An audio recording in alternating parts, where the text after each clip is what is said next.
नारायण नारायण नारायण नारायण।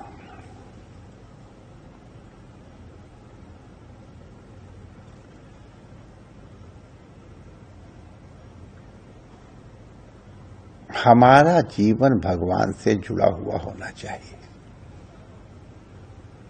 हर परिस्थिति।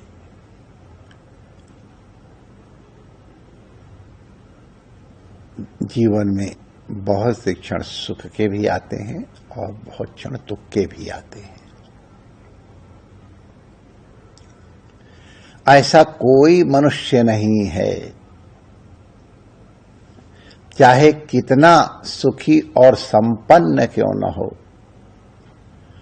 ऐसा कोई व्यक्ति नहीं है जिसके जीवन में दिन में 2-4 बार प्रतिकूल परिस्थितियां न आवे।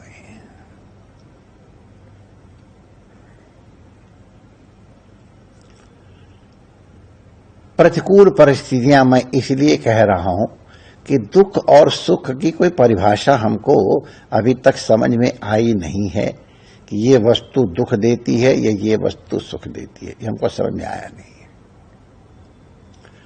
जिसको अनुकूल समझ लो वो सुख हो जाता है और जिसको प्रतिकूल समझ लो वो दुख हो जाता है। तो सुख और दुख हमारा अपना क्रिएशन है। जो भी हो, प्रारब्ध के कारण दिन में 2-4-6 बार तो दुख आ ही जाता। कई लोग कहते हैं महाराज हमारी तो जिंदगी ही रोते रोते बीत रही है, क्या कहें। हमें तो भगवान ने बस दुख दे करके ही भेजा है।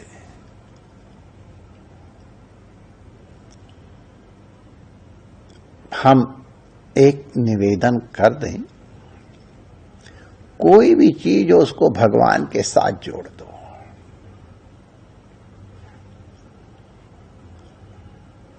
बस वो योग बन जाएगा। आपने श्रीमद् भगवत गीता में विषाद योग सुना है। विषाद भी योग है। भगवान के साथ जुड़ जाए तो विषाद योग हो जाता है। कितनी अच्छी बात है।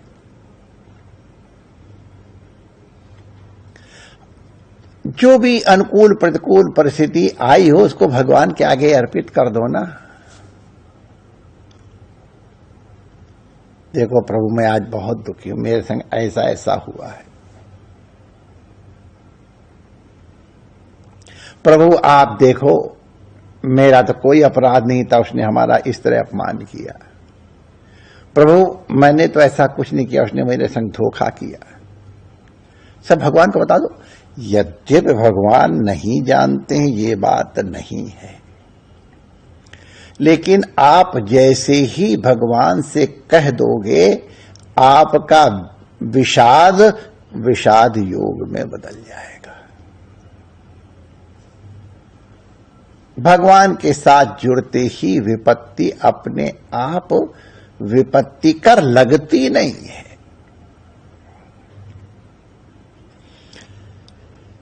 जैसा मैंने आपसे प्रार्थना की है, सुख और दुख की परिभाषा करना बड़ा कठिन है और सबका सब हम ही अपने साथ लाद के ले जाते हैं।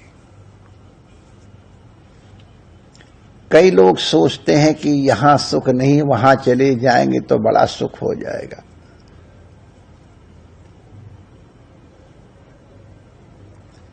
लेकिन सुख दुख वहां नहीं है, वो तो अपने साथ ही लेके जा रहे हो। बड़ा प्रयास करके लोग कहां कहां पहुंचते हैं और वहां किस तरह से रहते हैं। अब हम काहे को उनकी पोल पट्टी खोलें, यहां आकर के ईगो वाले बंद के सब कुछ कहते, लेकिन विचित्र कहानी है। अरे और तो और स्वर्ग का नाम आप लोगों ने बहुत सुना है ना, वहां भी क्या सब सुख ही सुख है क्या? स्वर्ग में द्वारपाल कौन है? देवता ही तो हैं, गेटमैन। तो गेटमैन जब इंद्र आता होगा, उनकी जय हो बोलनी पड़ती होगी, तो गेटमैन के मन में नहीं आता होगा क्या? ले, अगर आज मैं भी इंद्र होता तो मेरी भी जय जयकार होती। सब साथ साथ है माय डियर। अमुक स्त्री हमारी है, अगर ऐसी होती तो हमको बड़ा सुख होता। भ्रांति में मत रहना। और ये हालत पति के बारे में भी है। ऐसे होते तो पति हमको बड़ा सुख देते, कहीं कुछ नहीं।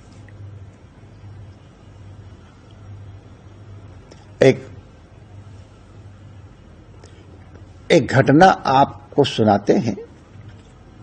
एक ट्रांसफर का सीजन आता है तो बहुत ट्रांसफर होते हैं नौकरियों में, खासतौर से सरकारी या अर्ध सरकारी नौकरियों में।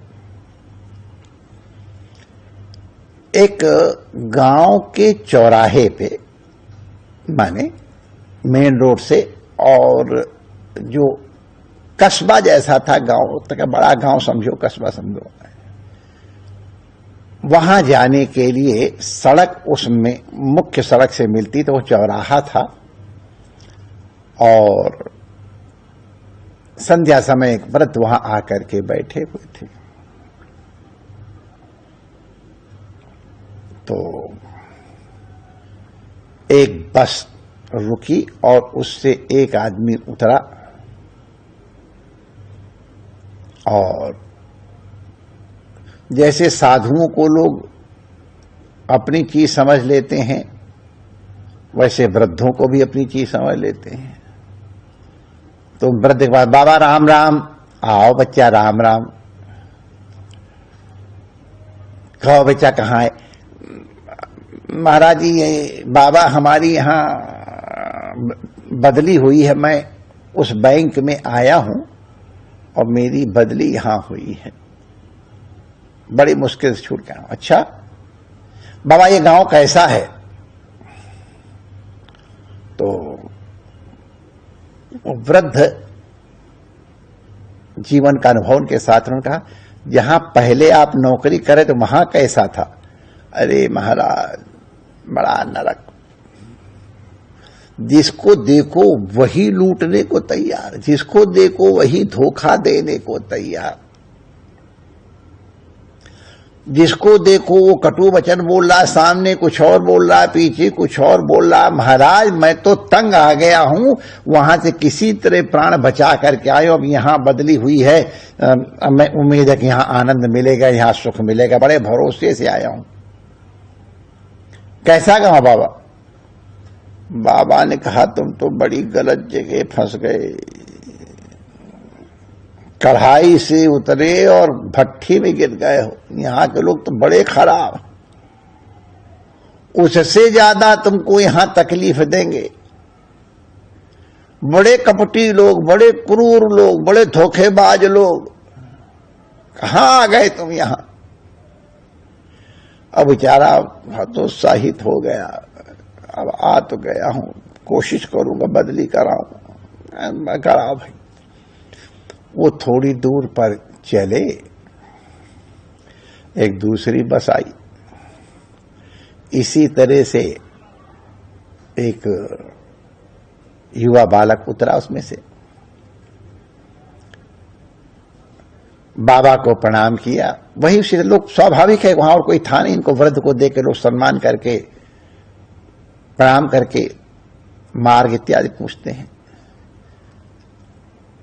बाबा प्रणाम, खुश रहो बेटा, कैसे है जी? आपकी सेवा के लिए यहां भेजा गया है। मैं अमुक बैंक में, मेरा दूसरी बैंक में तबादला हुआ है, ट्रांसफर हुआ, मैं यहां ज्वाइन करने आया हूं, आप लोगों की सेवा करूंगा। कैसे लोग यहां? महाराज कहा, जहां तुम पहले थे वहां के लोग कैसे? अरे महाराज, वो तो बैकुंठ था महाराज। वहां के लोगों को लगा था कि मैं अकेला हूं, न मेरी शादी हुई है, कोई नहीं, माता पिता से अलग बच्चा हूं, तो हर आदमी सोचे कि मैं भोजन क्यों बनाऊं, झूठ मूठ किसी का बर्थडे कर दे तो किसी के एनिवर्सरी कर दे, तो आज मेरे घर में ये उत्सव बना है। महाराज रोज कोई न कोई नाटक बना के या तो हमको अपने घर बुला लेते थे और या फिर हमारे लिए भोजन वहीं भेज देते थे। महाराज और जिनके मकान के किराए में मैं रहता था, चाची जी, आंटी जी, अरे वो तो मेरी सगी मैया जैसी थी। रात दिन मेरा मुंह ही देखा करती थी, जैसे उनको कोई काम ही नहीं। महाराज, बच्चा आज क्या बात, तुम्हारा मूत्रा से क्यों है? बच्चा तुमको चाय बना भेज दूं? मरिया तुम जी का नहीं बना लूंगा। नहीं नहीं, अरे तुम बनाओगे झटपट, यहां तो हमारे सब छुट्टे मुट्टे करके। महाराज, मैया का अभाव मुझे भूल गया। उनके परिवार वाले इतना प्रेम करते थे महाराज, हमको परिवार का कष्ट वियोग ही नहीं हुआ। गांव वाले इतने सज्जन, हम किसी से कुछ ऐसा कहते नहीं थे। सब लोग ये ध्यान रखते थे कहीं ये हमारे कारण फंसे नहीं। हमारा सब लोग इतनी ईमानदारी से व्यवहार करते थे कि हमारा तो काम एकदम आसान हो गया। जिसको देखो वही मेरी सहायता कर दिया। कोई सब्जी लेके चला आ रहा है, तो कोई आज हमारे घर में दूध ज्यादा हो गया है तो हमारे घर में फल हो गए, तो ये सब चीजें लेके। महाराज, वो तो स्वर्ग था। जब मैं आया हूं तो वहां के लोग रो रहे थे, अब मैं भी रोता हुआ आया हूं। बड़ी मुश्किल, अब नौकरी करनी तो आना ही था।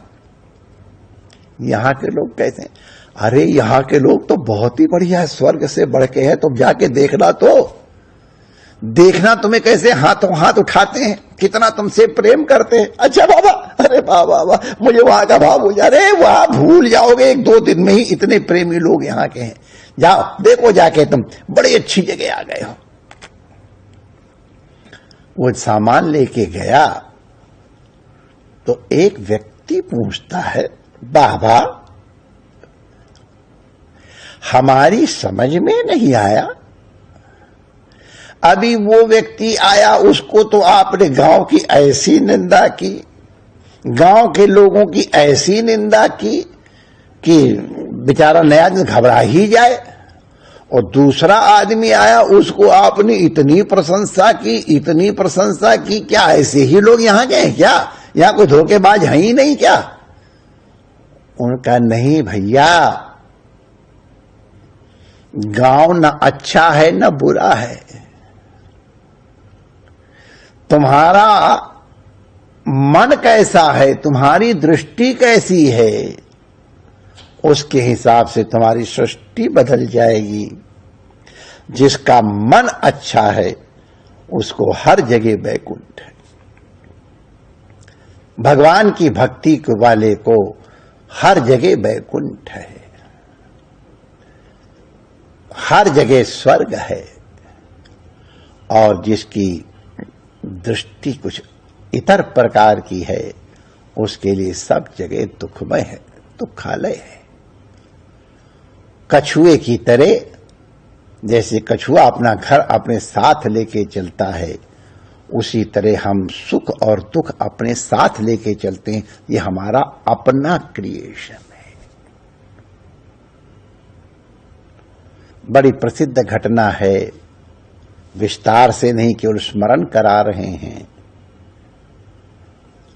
युधिष्ठिर और दुर्योधन को किसी गांव में भेजा गया था। दुर्योधन से कहा गया 2, 4, 5 यहां गांव से जो साधु स्वभाव वाले उनको लेके आ जाओ। दुर्योधन पूरा गांव घूम के आ गया, उसे तो कोई साधु पुरुष मिले ही नहीं। सब में कोई न कोई दुष्टता के लक्षण है। अरे भगवान को आश्चर्य हुआ, धनराज जाओ देख के आओ, पूरे गांव में कोई साधु पुरुष ही नहीं है। ले आओ कोई एक आध असत पुरुष लाओ, मैं देखूं। युधिष्ठिर गए, सब में कुछ गुण, किसमें कुछ गुण, किसमें कुछ गुण, कुछ इसमें कुछ गुण। सब गुणों में कुछ न कुछ, बिना गुण का कोई था ही नहीं। लौट के भगवान से कहते हैं, महाराज पूरे गांव में तो कोई हमको दुर्गुणी मिला नहीं। आपको काम चलाना तो मेरे से चला लो, मेरे बहुत दुर्गुण हैं, आपको मालूम है। और बता देता हूं, मैं ही एक दुर्गुणी हूं, बाकी तो यहां सब सद्गुणी ही सद्गुणी है। दुर्योधन को कोई सद्गुणी नहीं मिला, सब दुर्गुणी मिले। कोई एक सद्गुणी है तो महाराज मैं ही हूं, दुर्योधन। और धर्मराज कहते हैं, यहां सबके सब सद्गुणी हैं, अगर कोई दुर्गुणी हूं तो मैं हूं। भैया, ये सुख और दुख हमारे अपने बनाए हुए हैं। एक सिक्के के दो पहलू हैं। आप किस तरफ प्रभुता देखते हैं? आपके पास अगर सुख आता है तो भगवान को प्रणाम करो, उनको समर्पित कर दो। और दुख आता है, विषाद भी आता है, तो उस विषाद को भी भगवान को अर्पित कर दो। आप अर्पित नहीं करते हो, आप भगवान को नौकर बना करके चाहते हो इसको ऐसे नहीं ऐसे कर दो, तो वो योग नहीं हुआ। फिर तो भगवान को आपने इंस्ट्रूमेंट बना लिया, माध्यम बना लिया, भगवान इंपॉर्टेंट नहीं रहे। इसलिए आपको दुख और बढ़ जाता है। अरे दुनिया तो कहे भगवान ही मेरी नहीं सुनते, और अब भगवान भी नहीं सुनते, तो कहां जाओगे उससे बढ़ करके? तो भगवान को इष्ट मानो, भगवान को परम मानो। तुमसे बढ़ के और कोई नहीं प्रभु। मेरा यह विषाद है, मैंने आपको अर्पित कर दिया है। मैं तो तेरी शरण हूं नाथ, तेरियां तू जाने। तो यह विषाद भी विषाद योग हो जाएगा, और ये विषाद योग की चरम स्थिति हो जाएगी जब तुम ये कहोगे मैं सब कुछ छोड़ करके हे प्रभु आपकी शरण आ गया हूं, और ये परम परिणति होगी। जय श्री कृष्ण।